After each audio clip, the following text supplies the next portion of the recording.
Muy bien, familia, buenos días. Entonces ya estamos en nuestro devocional financiero del día de hoy. Vamos a la Biblia, vamos al primer libro de los Reyes, capítulo 10, versículos del 14 al 29. Primer libro de los Reyes, capítulo 10, versículos del 14 al 29. Dice de la siguiente manera la palabra de Dios. El peso del oro que Salomón tenía de renta cada año eran 666 talentos de oro, más o menos 22 kilos. Sin lo de los mercaderes y lo de las contrataciones de especias y lo de todos los reyes de Arabia y lo de los principales de la tierra. Hizo también el rey Salomón 200 escudos grandes de oro batido. 600 ciclos de oro gastó en cada escudo. Asimismo, hizo 300 escudos de oro.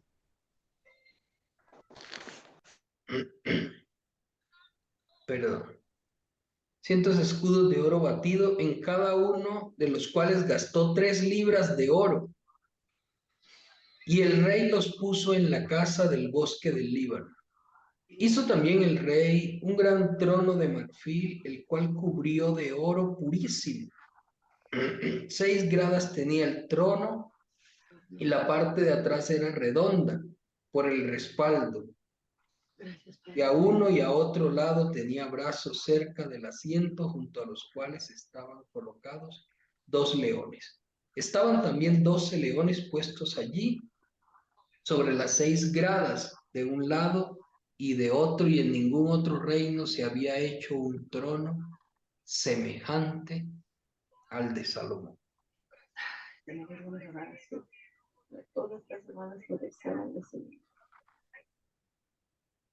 Todos los vasos de beber del rey Salomón eran de oro, y asimismo toda la vajilla de la casa del bosque del Líbano era de oro fino.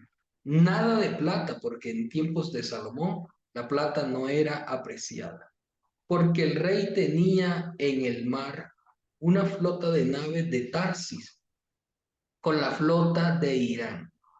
Una vez cada 3 años venía la flota de Tarsis y traía oro, plata, marfil, monos, pavos reales. Así excedía el rey Salomón a todos los reyes de la tierra en riquezas y en sabiduría. Toda la tierra procuraba ver la cara de Salomón para oír la sabiduría que Dios había puesto en su corazón. Y todos le llevaban cada año sus presentes, alhajas de oro y de plata, vestidos, armas, especias aromáticas, caballos, mulos. Y juntó Salomón carros y gente de a caballo, y tenía 1,400 carros y 12,000 jinetes, a los cuales puso en las ciudades de los carros y con el rey en Jerusalén. E hizo el rey que en Jerusalén la plata llegara a ser como piedras y a los cedros como cabrahigos de la cefela en abundancia. Y traían de Egipto caballos y lienzos a Salomón, porque la compañía de los mercaderes del rey compraba caballos y lienzos.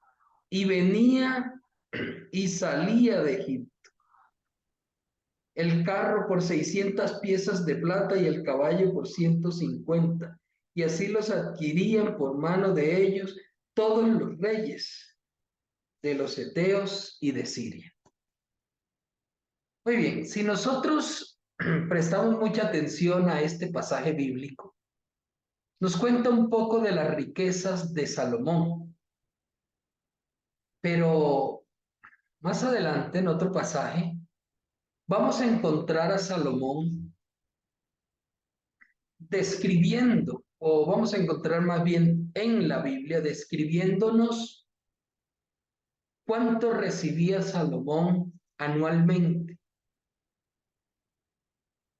Una parte del rey le traía madera, otro le traía comida, otro le traía oro, plata, especias aromáticas, y de esa manera, cada mes, Salomón tenía ingresos, de tal forma que Salomón no tenía que salir a trabajar como la gran mayoría de nosotros lo hacemos, sino que Salomón tenía unas fuentes de ingreso que lo sustentaban en todo tiempo. Y pues bien, de eso hablaremos hoy. Y este tema, aunque comenzamos hablando de Salomón, voy a volverlo un poco más técnico. En esta semana he estado escuchando algunas personas que están involucradas en esto de tener muchas empresas, que están involucradas en esto de enseñar finanzas. Y he tomado unos 3 consejos y los he corroborado con la Biblia, porque son personas cuyas enseñanzas nacen de la Biblia. Y les tomé 3 consejos que quiero compartir con ustedes, obviamente adaptándolo a nuestra realidad, a la realidad que nosotros vivimos, que es un poco diferente tal vez al medio en que estos 2 personajes que yo escuchaba se mueven. Primer consejo. Vamos a Proverbios capítulo 11, versículos 24 al 26. Teniendo ya en mente cómo vivía Salomón, teniendo ya muy claro que Salomón, el hombre más rico de toda la historia de la humanidad, basaba sus riquezas provenían de fuentes de riqueza, fuentes de provisión que tenía. Vamos a mirar entonces Proverbios capítulo 11, versículo 24 al 26. Y primero nos centraremos en el versículo 24. Y este versículo 24 es un consejo. Proverbios 11, 24. El versículo 24 es un consejo que dice: hay quienes reparten y les es añadido más, y hay quienes retienen más de lo que es justo, pero vienen a pobreza. Aquí hay 2 palabras contrarias que pueden estar enfrentadas: retener y repartir. Y un consejo que aún personas del más alto nivel en las esferas económicas dan siempre es este mismo: el consejo de repartir. Hay quienes reparten y les es añadido más. Y les es añadido más. Este principio aplica a las finanzas, pero aún este principio, que es bíblico, lo usan las personas no cristianas. Y esta es la razón, esto de repartir, de dar, es la razón por la cual usted va a encontrar alrededor del mundo a muchísimos empresarios, artistas, personajes de la vida pública mundial que tienen ciertas actividades, fundaciones, programas para repartir un poco de sus ganancias. A nivel mundial se les conoce como filántropos, aquellos que toman un poco de su ganancia y lo reparten a los más necesitados. Y esta es la razón por la cual nosotros vemos entonces a cualquiera de las personas más ricas y famosas que crean fundaciones. Entonces Bill Gates tiene una fundación, entonces artistas como Shakira tienen una fundación, el otro, bueno, casi todos tienen una fundación y están dedicados a la filantropía. Obviamente que para ellos esto representa beneficios tributarios. Las empresas y las personas naturales que se encargan de ayudar a otros reciben algunas exenciones tributarias.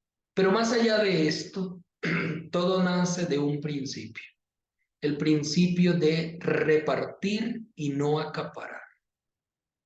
Y este es un principio bíblico que lo usa el mundo como si fueran de ellos. Un principio que nace en la palabra de Dios. La idea de tomar de mis ganancias para ayudar a los más necesitados. Y usted y yo lo conocemos, y lo conocemos muy bien. Y esto tiene grandes bendiciones. Y a nivel macro, es decir, a nivel grande, a nivel de grandes sumas de dinero, a nivel de grandes inversiones, también es usado para bendecir a otros. Miremos lo que dice el versículo 25. Proverbios 11:25, que es la continuación o más bien como la explicación del 24. Dice, el alma generosa será prosperada y el que saciare, él también será saciado. Es un principio. No se puede cambiar. Los principios de Dios son inmutables. ¿A quién va dirigido? Mire que no va dirigido al pueblo de Dios como tal. No dice, en medio de mis hijos, aquel que saciare será saciado, en medio del pueblo de Israel. No, dice, el alma generosa será prosperada. El alma generosa. Es decir, cualquier alma, en cualquier país del mundo. Entiéndase la religión que esté siguiendo, cualquiera. Si es un alma generosa, será prosperado. Y luego me dice, y el que saciare también será saciado. Y aquí quiero hacer énfasis en algo. Serás saciado de aquello que tú sacies a otros.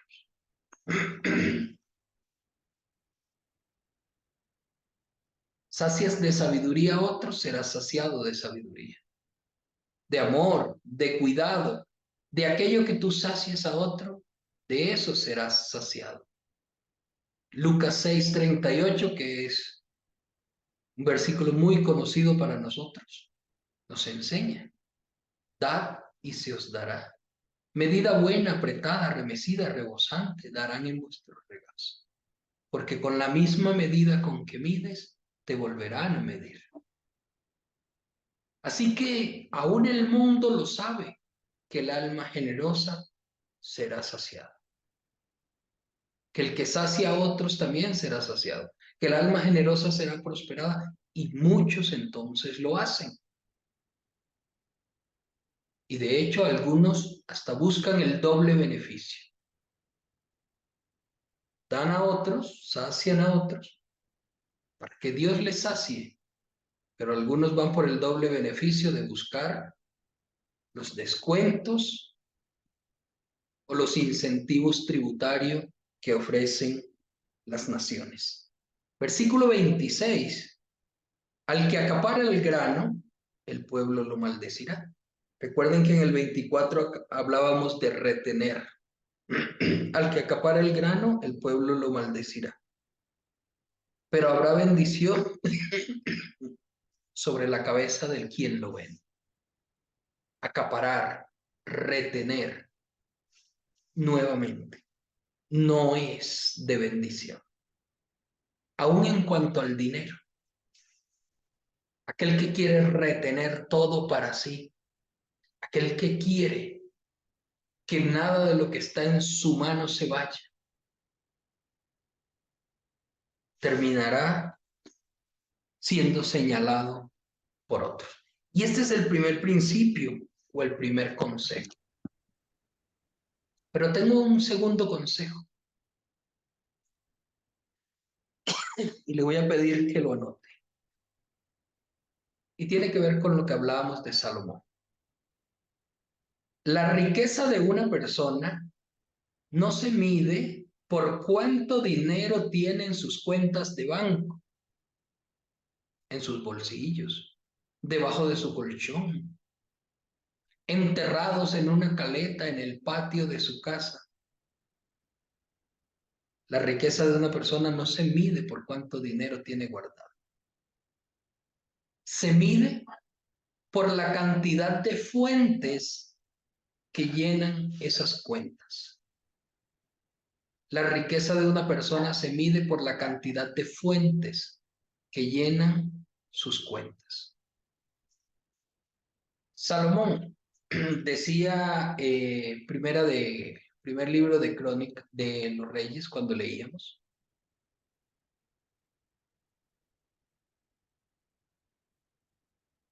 que era mucho más rico que los reyes de su tiempo. Y veíamos que en unas naves le traían oro, en otras marfil, en otras plata, que la plata era como piedra. Pero si uno sigue leyendo, y del Líbano le traían toda la madera que necesitara, y de Egipto le traían especias, le traían camellos, la reina de Saba le trajo inmensidad de regalos.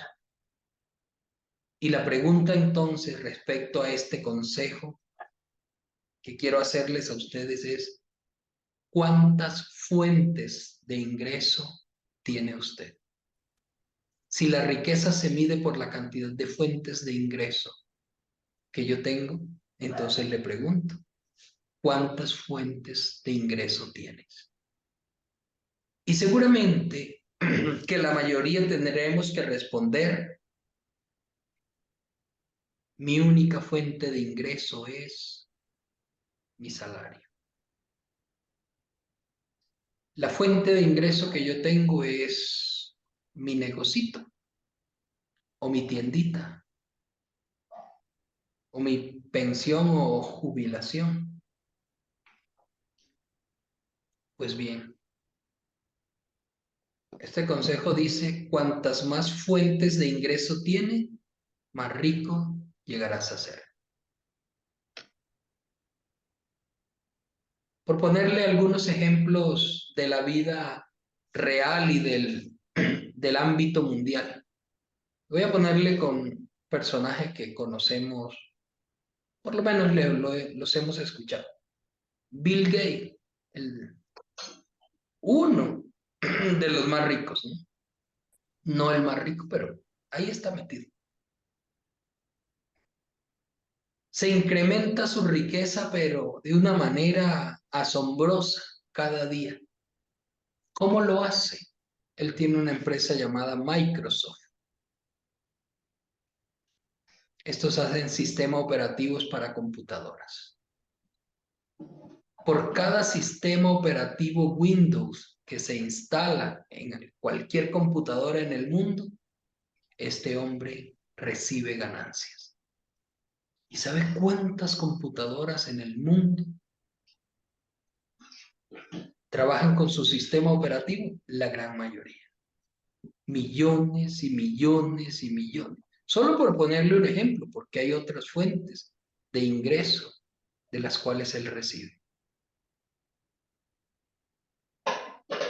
Y no lo pongo a él como la muestra de lo que nosotros debemos llegar a ser. Lo pongo como ejemplo para que usted sepa cómo funcionan las fuentes de ingreso. Deberíamos nosotros incrementar nuestro número de fuentes de ingreso. Y seguramente el corazón de muchos dirá, pero ¿cómo si yo solamente tengo mi trabajito? ¿De qué otra manera? Y ya lo hemos hablado aquí. ¿Qué tal si empiezas a vivir? Por ponerles un ejemplo, ¿cómo logro tener otra fuente de ingreso? ¿Qué tal si a partir de hoy empiezas a vivir con menos de lo que estás viviendo hasta ahora? Es decir, ¿qué tal si decides a partir de hoy, de todo tu sueldo, ahorrar un 15%, un 10% para abrir una fuente de ingreso propio? Con ese dinero, cuando haya pasado un año, lo tomas, inviertes en algo, creas algún negocio y generarías una fuente de ingreso, aunque pequeña, pero que será algo que llevará. Y hablo de fuente porque ustedes saben que cuando hay una fuente de agua, por ejemplo, un nacimiento de agua, este brota sin que la persona, el dueño del terreno, tenga que hacer algo. La fuente de agua brota. Pues bien, los que estuvieron en la reunión del sábado, les presenté un video sobre la parábola del acueducto. Y había dos hombres, Bruno y Pablo, y recuerdan que Bruno siguió llevando agua en baldes hasta la villa cercana. Y Pablo construyó un acueducto. Mientras Pablo dormía, el acueducto seguía bombeando agua y seguían ingresando ganancias residuales a sus cuentas. Así también, cuando nosotros creamos este tipo de fuentes, lo vamos a lograr.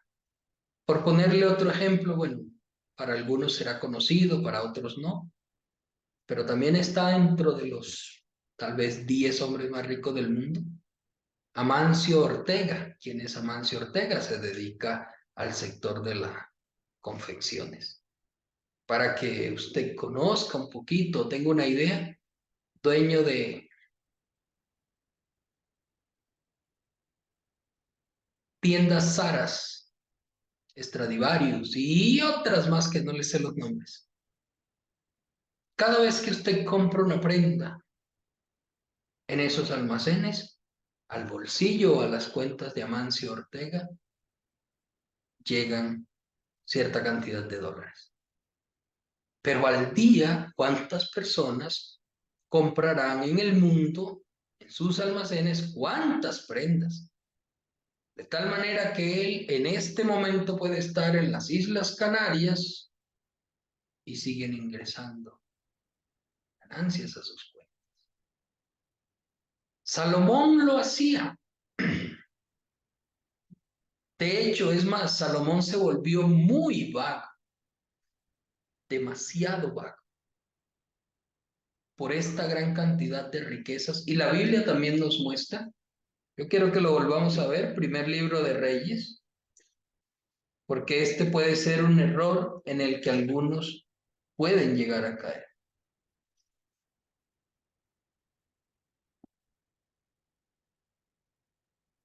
Primer libro de Reyes, capítulo 11. Como tenía tantas fuentes,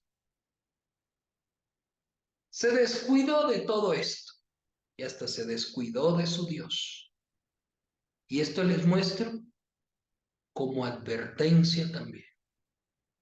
Y dice el capítulo 11 del primer libro de Reyes: pero el rey Salomón amó, además de la hija de Faraón, a muchas mujeres extranjeras, a las de Moab, a las de Amón, a las de Edom, a las de Sidón y a las Eteas, gente de las cuales Jehová había dicho a los hijos de Israel, no os llegaréis a ellas, ni ellas se llegarán a vosotros, porque ciertamente harán inclinar vuestros corazones tras sus dioses.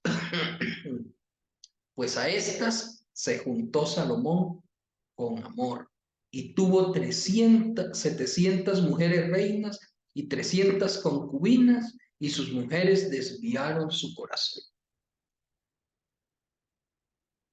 Y ciertamente es que el día que crezcan tus fuentes de ingreso, puede estar la tentación de acomodarte y olvidarte de tu Dios. Cuidado, en el momento en que Dios te bendiga, es cuando más cercano debes estar a Él. Es cuando más atento debemos estar su palabra. Y el error de Salomón es que dejó que su corazón se desviara a otros lugares a donde Dios le había dicho, no debes mirar, no debes caminar, no debes tomar de allí. Nuestro padre Jacob tuvo muchas fuentes de ingreso a través de sus miles de ovejas. El mismo Job, en el libro de Job, nos habla de 7,000 ovejas, camellos, 500 yuntas de bueyes. Tenía muchas fuentes de ingreso. Pero vamos a otro consejo, tercer consejo que nos va a servir, y este es netamente un consejo. Si observas a quienes hoy son prósperos para aprender lo que ellos han hecho y luego lo haces, seguramente tendrás los mismos resultados que ellos. Se lo repito. Si usted observa a alguien que hoy es próspero, que ha sido bendecido por Dios en lo económico, y usted mira qué es lo que esa persona hace para ser prosperado, y usted también lo hace, seguramente usted también será prosperado. A veces, el problema nuestro tiene que ver con que no miramos a aquel que es prosperado por Dios, sino a aquel que prospera de otra manera, o miramos a aquel que no ha prosperado. Y lo miramos para quejarnos y para usarlo como excusa y decimos, pero si mira, aquel hace tal y cual y tal cosa y no le va bien, ¿qué me asegura que a mí me va a ir bien? El apóstol Pablo decía, refiriéndose a la fe, imítenme a mí como yo imito a Cristo. Y seguramente detrás de eso estaba la idea del apóstol Pablo de que si hacíamos lo que él hacía, seguramente seríamos como él era. Y finalmente, un consejo más. Empezarás a ser prosperado cuando tus ingresos sean muchos mayores o mucho mayor de lo que puedes llegar a gastar. Comenzarás a ser prosperado cuando tus ingresos lleguen a ser mucho mayores de aquello que puedes gastar mensualmente. O poniéndose lo más sencillo, que tus gastos nunca superen tus ingresos. Siempre busca que tus ingresos sean mucho mayores. Y si hoy tus gastos son mayores a tus ingresos, allí hay una alerta que te está diciendo, necesitas cavar un nuevo pozo, utilizando ahora palabras que están en Génesis capítulo 26, acerca de Isaac que abrió pozos. Necesitas cavar un nuevo pozo, necesitas conseguir una nueva fuente de ingresos. Esto de mejorar nuestra situación financiera requiere un compromiso diario y firme. Mejorar nuestra condición financiera no se puede quedar solamente en un sueño bonito que yo tengo. Quisiera algún día poder, y ahí usted le pone que sueña. Y algunos se quedan solamente soñando. El sueño es muy valioso. Ese sueño que usted tiene, ese anhelo que usted tiene, ese sueño donde usted dice, quisiera algún día tener mi propia casa y dejar de pagar arriendo. Quisiera poder darles educación a mis hijos en esta universidad o en esta otra, pero que no se quede en el sueño. Debemos definir qué acciones vamos a realizar para llegar allá. Es la única manera de lograrlo. Y seguramente dentro de esas acciones tiene que haber una que sería la primera, que diga clamar a Dios todos los días. Otra dentro de eso, recordar todos los días mi compromiso para cumplir ese sueño.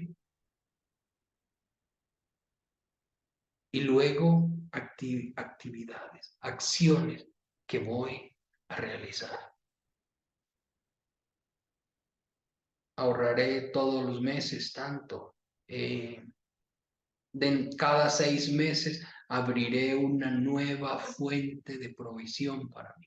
Y seguramente la próxima semana hablaremos un poquito de cómo abrir esas fuentes. Porque seguramente su pregunta hoy es, pero ¿y yo? Yo que soy una ama de casa. Yo que estoy todo el día trabajando en la empresa, ¿cómo abro nuevas fuentes de ingreso? Y seguramente tenemos que llegar allá. Y lo más probable es que la próxima semana entonces hablemos de esto. Y miraremos bíblicamente. Y de pronto tomaremos a Isaac por referencia. Cómo abrió los pozos que estaban abiertos en tiempos de su padre y que se habían cerrado. Y tomaremos a otros más y miraremos cómo hicieron los hombres de la Biblia, como Jacob, como José, para abrir esas fuentes. Familia, que Dios bendiga nuestras vidas en este día, pero que usted y yo siempre tengamos la necesidad, pero sobre todo la visión de querer transformar o cambiar nuestra situación económica.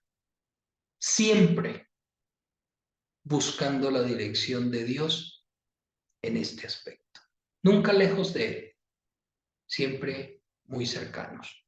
Vamos a orar.